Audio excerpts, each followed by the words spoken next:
มินเอาเปล่า ไม่ได้กูลาพัก ก็ดีเนาะ รถออกรถไปไม่ได้ ใครจะมาตรวจ นอนอยู่ ไปรับตรวจเราไปไหน เขาพูดเรื่องหากระตือ บอกเราใคร เมื่อวานนี้วันที่ นี่นี่ นี่หว่าจะมีมันเป็นหนังเลยเราใส่ไปเอาเงินตามตัวว่าพี่เนื้อเสียดายแน่เปลี่ยนมันมีพวกกลุ่มใหม่เพราะว่าเราเกิดลูกเด็กนะคือว่าที่บอกเลยนะแต่พวกกลุ่มมาให้คนเด็กการเรียน นี่นี่หว่า เงินหลักนี่แหละที่เป็นบทที่เขาเอาไปยังคือ ก็เห็นตัวที่เราถามกับเราเนี่ยจะมาไป เด็กคนทุกข์เอาเบอร์ไม่โดนอะไรจะคนคุมคณะเก็บขาแรงเพื่อทำ แล้วมีตู้นึง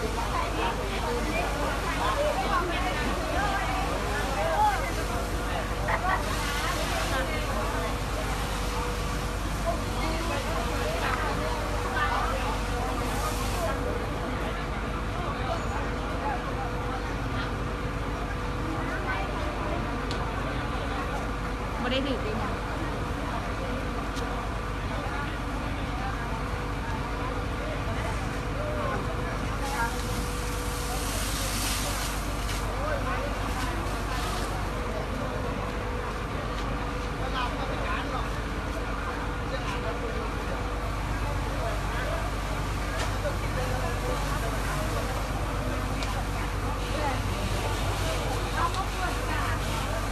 ไม่ติดใจเรียกกันไว้ใครครับ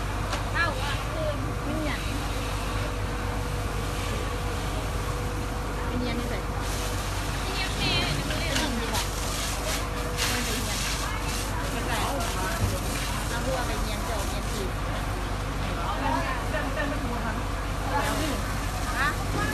เจ้าว้าว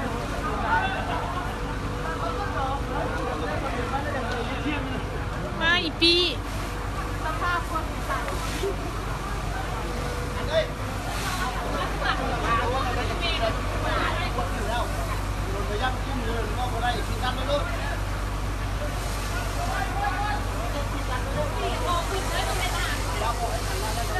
ย่านอีกย่าน